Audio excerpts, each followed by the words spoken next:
Assalamualaikum warahmatullahi wabarakatuh. Alhamdulillah rabbil alamin. Allahumma shalli ala sayyidina Muhammad wa ala ali sayyidina Muhammad. Pemirsa Khilafah News dimanapun Anda berada, salam jumpa kembali bersama dengan saya Aziz Rohman di program Kabar Petang edisi Sabtu 8 Januari 2022. Insya Allah beberapa menit ke depan kami akan menemani Anda mencermati dan menelaah berita paling menarik dan paling populer hari ini bersama narasumber yang kompeten di bidangnya dan tentunya dari sudut pandang Islam. Baiklah pemirsa, inilah kabar petang selengkapnya.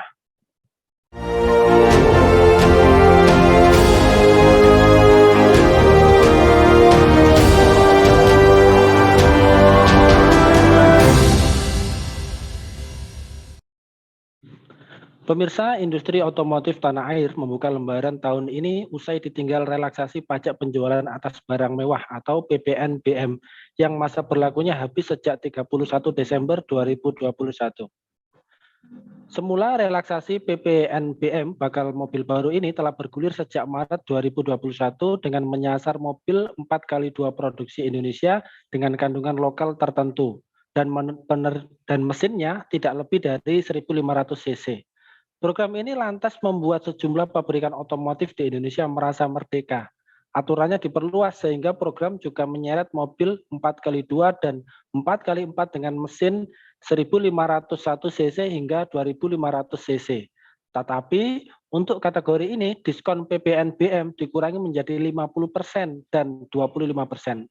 Alhasil program ini mendapat respon positif dari masyarakat di tengah masa sulit pandemi COVID-19 lantaran mereka mendapat celah membeli mobil baru dengan harga yang relatif terjangkau.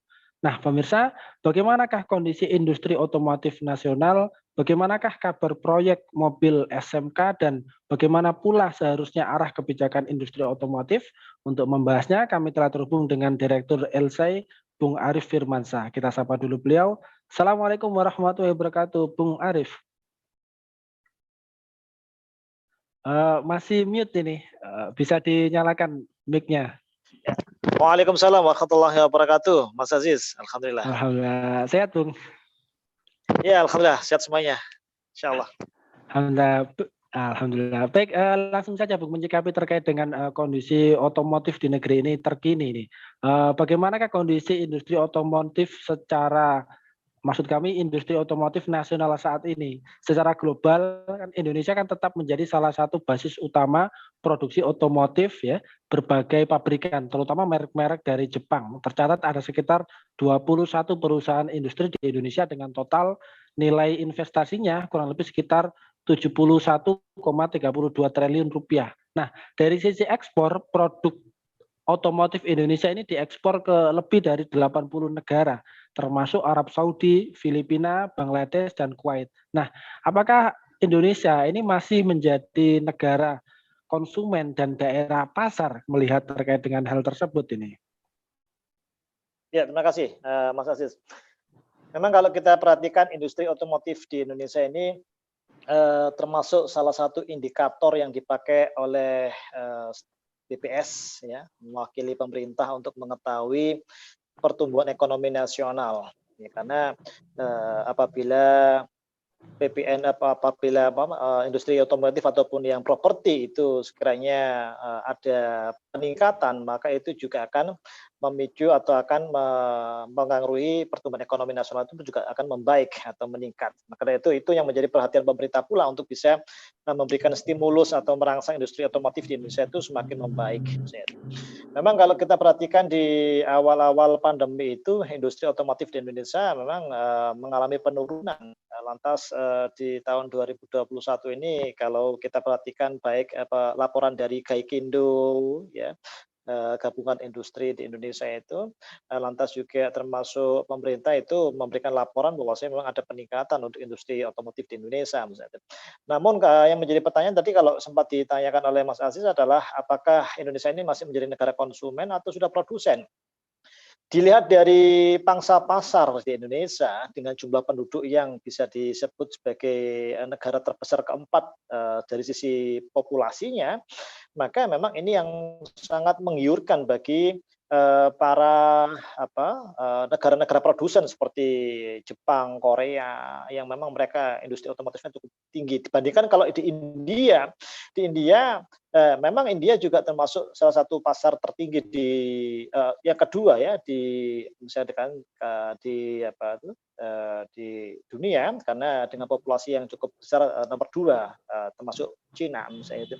Tapi kalau kita lihat oleh karena Indonesia ini masih belum memiliki industri otomotif yang mandiri, artinya betul-betul itu industri yang memang dibuka atau yang dihasilkan atau oleh pemerintah atau oleh investor dalam negeri sendiri, maka ini yang masih menjadi satu concern kita semuanya bahwasanya Indonesia masih menjadi negara pasar atau negara konsumen. Cina mereka memiliki industri otomotif yang mandiri, artinya mereka memiliki Mopnas lah ya kalau industri mobil nasional sendiri. Lantas India yang termasuk negara kedua yang terbesar itu mereka juga memiliki industri otomotif yang nasional pula. Sedangkan kalau di Indonesia kita belum memiliki Mopnas sendiri dan memang belum bisa dikatakan kita negara produsen untuk otomotif. Maka kalau bukan negara produsen maka tentunya kita adalah termasuk negara konsumen, termasuk meskipun kalau tadi sempat disinggung oleh Mas Aziz ekspor meningkat, ya memang pemerintah pun juga melaporkan ekspor untuk otomotif kita meningkat. Tapi kalau dibandingkan dengan konsumsi di dalam negeri masih lebih tinggi konsumsi dalam negeri ini sendiri. Buktinya tadi kan kalau disampaikan bahwasanya ada sekitar 21 industri otomotif di Indonesia dan sampai investasinya pun juga puluhan triliun. Itu menunjukkan bahwasanya pasar Indonesia masih menggiurkan, baik untuk konsumsi dalam negeri ataupun untuk misalkan memproduksi yang akan dijual ke pasar internasional karena dari sisi biaya pun juga masih lebih murah dibandingkan negara-negara produsen lainnya seperti Korea ataupun Jepang yang memang notabene mereka termasuk negara yang cukup powerful untuk menguasai industri otomotif di dunia. Demikian Mas Aziz. Ya, baik Bung Arief. Ini kalau kita melihat tadi Anda sedikit menyinggung terkait dengan mobil nasional. Nah, ini kalau kita berkaca pada sejarah sejarah perjalanan panjang ya bangsa Indonesia. Ini kan sebelum hadirnya SMK, Indonesia dulu sempat mengembangkan mobil nasional meskipun gagal ya akibat adanya krisis moneter tahun 98. Nah, kalau kita melihat terkait dengan hal itu, lalu bagaimanakah jejak suram mobil nasional kita begitu dan nasib SMK sendiri yang digadang-gadang sebagai kebanggaan bersama ini seperti apa ini kira-kira? Iya, di penghujung Orde Baru memang kalau kita masih ingat ya kan sekitar tahun 90-an itu sempat pemerintah Orde Baru waktu itu mengkampanyekan mobil nasional. Ada beberapa merek-merek tertentu yang namanya Bimantara, ya kan, apalagi yang Mopnas yang lainnya itu Sepia dan sejenisnya itu, yang kalau kita masih ingat memang itu kerjasama industrinya itu dengan produsen mobil Korea, itu ya Hyundai, Daewoo dan sebagainya. Artinya memang itu mereka membangun pabrikan yang ada di Indonesia untuk menghasilkan Mopnas sendiri yang memang dinamai mobil nasional di Indonesia. Namun oleh karena kondisi krisis sehingga akhirnya nggak berlanjut. Ya, meski memang itu sebenarnya sebagai satu embrio untuk betul-betul nantinya akan membuat sebuah Mopnas yang itu langkah-langkah seperti itu malah sudah berhasil di India. Dan juga sudah berhasil yang sekarang ini adalah di Vietnam. Vietnam negara yang bisa dikatakan secara pertumbuhan ekonominya masih di bawah Indonesia, mereka sekarang sudah menghasilkan Mopnas sendiri. Ya meski memang suku cadang dan perakitannya atau beberapa suku cadang memang masih impor ya, tapi mereka sudah perlahan 60% kalau di Vietnam itu memang betul-betul sudah mulai memproduksi sendiri. Ya kan?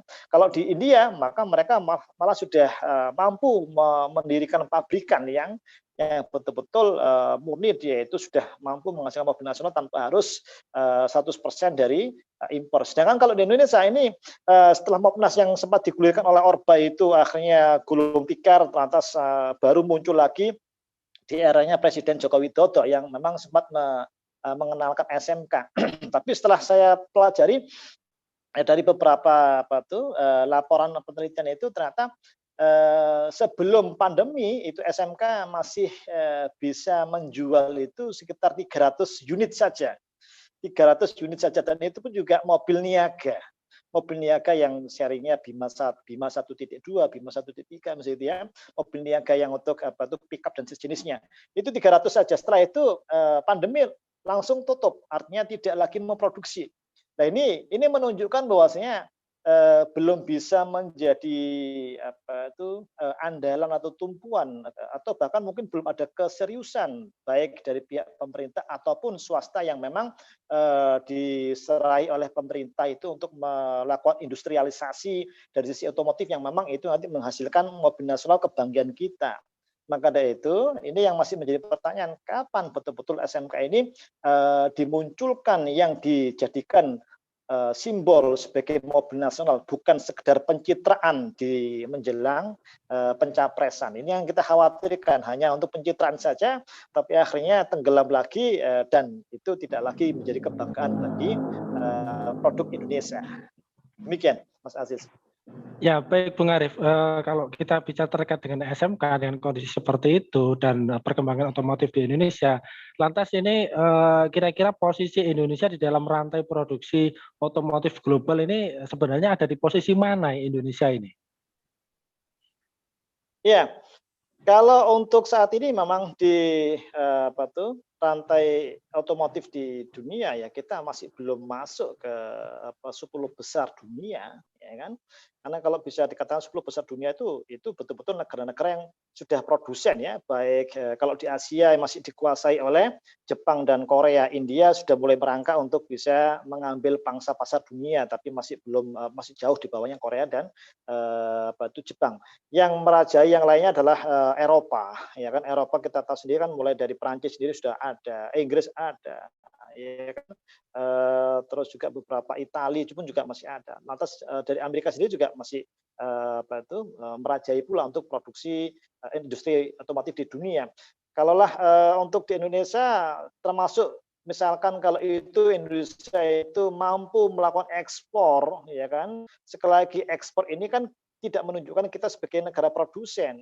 Kita hanya dipakai sebagai jujukan investor yang dia itu merakit mobilnya di sini, tapi suku cadang pun juga masih bisa dikatakan banyak suku cadangnya itu diimpor. Kalau tadi ada konten lokal, ya itu alhamdulillah sudah mulai membaik. Semoga ini betul-betul konten lokal ini berangsur-angsur ada targetnya, enggak cuma 60% saja. Betul-betul nanti konten lokal itu 100% sehingga bisa membangkitkan industri otomotif di Indonesia. Dan kita harus tahu juga bahwasanya kalau sebuah negara itu mampu menghasilkan mobil nasional dan industrinya itu betul-betul konten lokalnya itu yang lebih dari 90% itu diproduksi di dalam negeri, maka itu juga akan menjadi stimulus pertumbuhan ekonomi di Indonesia.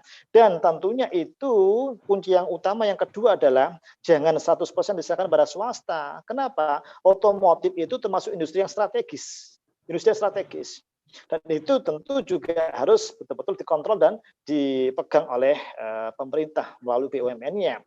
Kenapa? Karena selain itu strategis dari sisi ekonomi ya, itu juga strategis dari sisi pertahanan dan keamanan negara.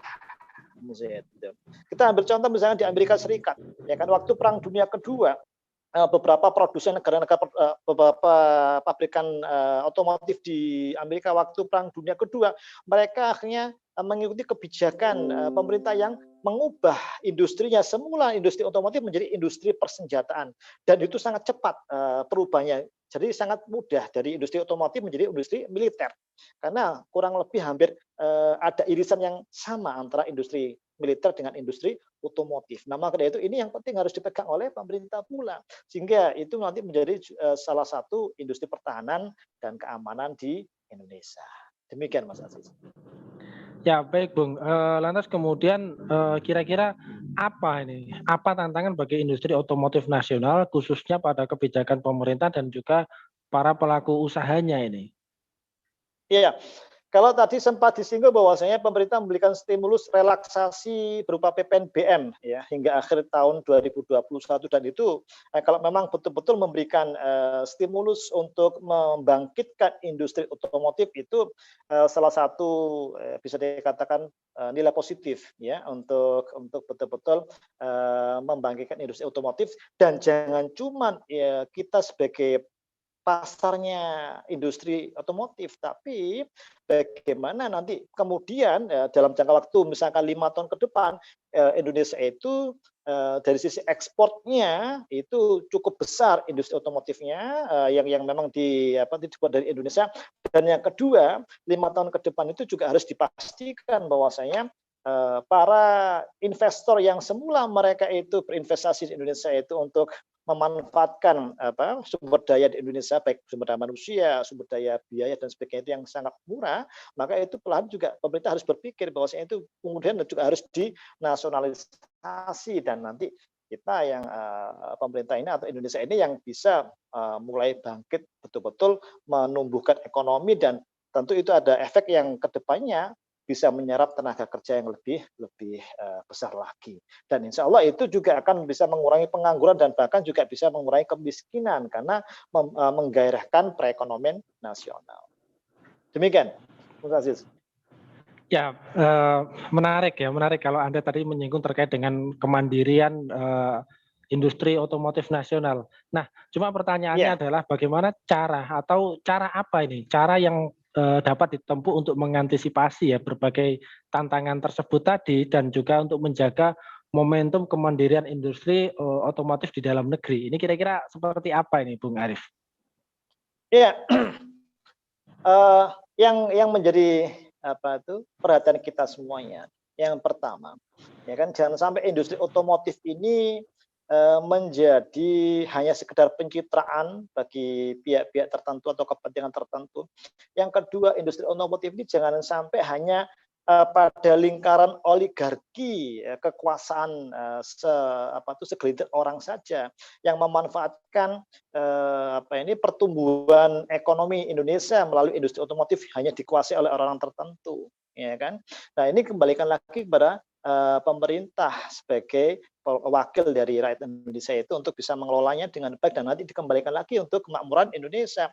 Yang ketiga, untuk risetnya maka jangan sampai menjadi hal yang mempersulit. Contohlah misalnya gitu, kalau kita ambil beberapa pemberitaan yang lalu, mobil listrik misalnya, mobil listrik yang sempat mau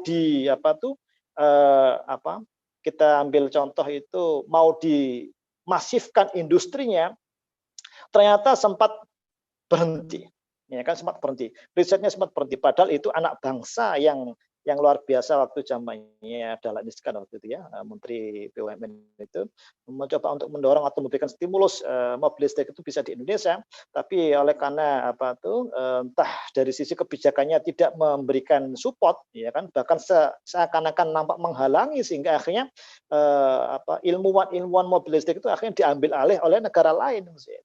Dan ini akhirnya kita jadi negara yang tidak lagi bisa menjadi produsen mobil listrik. Yang kedua, sumber daya alam kita seperti nikel yang termasuk salah satu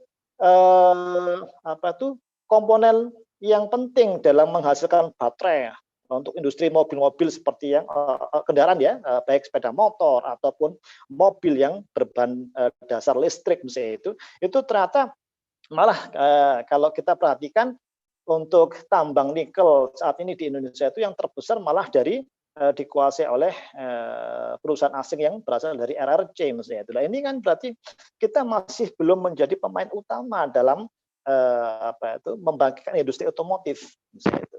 Nah, ini yang komponen lokal saja seperti nikel misalnya itu, atau mungkin baja dan sebagainya, ternyata BUMN kita itu tidak memiliki peran penting untuk menguasai sumber daya itu sehingga nanti menjadi komponen-komponen atau menjadi bahan baku buat industri otomotif tersebut. Nah, ini yang menjadi kritik kita kepada pemerintah agar betul-betul memperhatikan industri otomotif ini jangan sampai dinikmati oleh investor asing saja, ya kan? Tapi itu harus bisa diambil alih oleh BUMN yang memang diserahi untuk menghidupkan industri otomotif. Kita punya Pindad BUMN, meski itu adalah industri militer, tapi secara teknologi berarti kan mereka itu sudah punya sistem dalam memproduksi kendaraan bermotor, ya kan, Pindad itu. Bahkan Pindad itu juga bisa menghasilkan kendaraan-kendaraan militer misalnya itu. Lantas juga kita punya PT PAL, ya, meski ini industri militer juga menghasilkan kapal, tapi setidaknya ya para ilmuwan, para pekerja di PT Pindad atau di PT PAL atau bahkan mungkin yang kalau dulu kita ada PT DI, mereka pasti sudah punya frame atau sistem bagaimana menghasilkan sebuah industri otomotif untuk Indonesia. Tapi sayangnya sepertinya kebijakan pemerintah belum menyasar ke sana. Entah memang belum menyasar ke sana karena belum mampu atau memang ada barrier atau ada penghalang yang mungkin itu bisa jadi dipesan oleh beberapa pihak tertentu untuk tidak dihidupkan dulu di Indonesia sehingga hanya dinikmati oleh segelintir orang saja. Mungkin gitu, Mas Aziz. Ya, baik Bung Arief.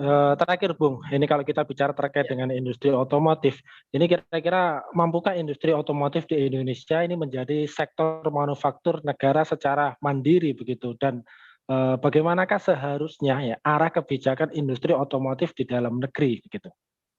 Iya, dari pasarnya saja, ya kan, dari pasar kalau tadi sempat kita disinggung di awal, ya dengan populasi yang terbesar keempat, itu sangat menggiurkan kita itu. Coba lihat dari sisi kendaraan bermotor yang jenis roda 2 deh, ya kan. Roda 2 ini kan pertumbuhannya sangat cepat, ya, pertumbuhannya sangat cepat.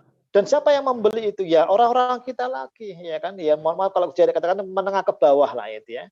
Nah kalau itu Honda, Yamaha, memang masih cukup tinggi kan Honda, Yamaha kan mereka produsen dari Jepang. Jadi, kenapa tidak kita ambil alih misalnya itu? Kita sudah ada semacam kayak motor listrik yang dibuat komponennya itu cikal bakal embrionya kan dari ITS itu sama-sama kayak gesit gitu.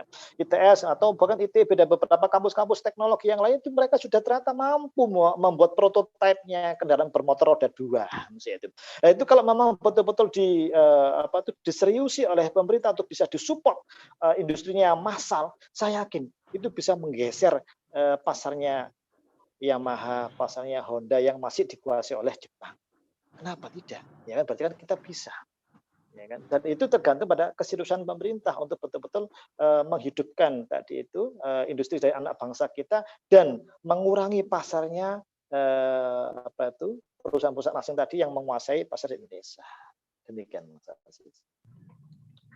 Ya, baik Bung Arief, ini Masya Allah luar biasa ya. Banyak sekali masukan yang sudah Anda sampaikan. Mudah-mudahan ini didengar oleh para pemangku kebijakan sehingga kemudian anak negeri kita ya, anak-anak kita, anak-anak bangsa di dalam negeri ini bisa menghasilkan ya produk-produk yang kemudian kita tidak tergantung ya dari produk-produk orang-orang asing. Baik, Bung Arief, terima kasih atas kesempatannya ya bisa hadir di Kabar Petang pada edisi kali ini. Insya Allah nanti kita berjumpa lagi di lain waktu dan juga lain kesempatan. Assalamualaikum Bung Arief Firmansyah. Waalaikumsalam warahmatullahi wabarakatuh.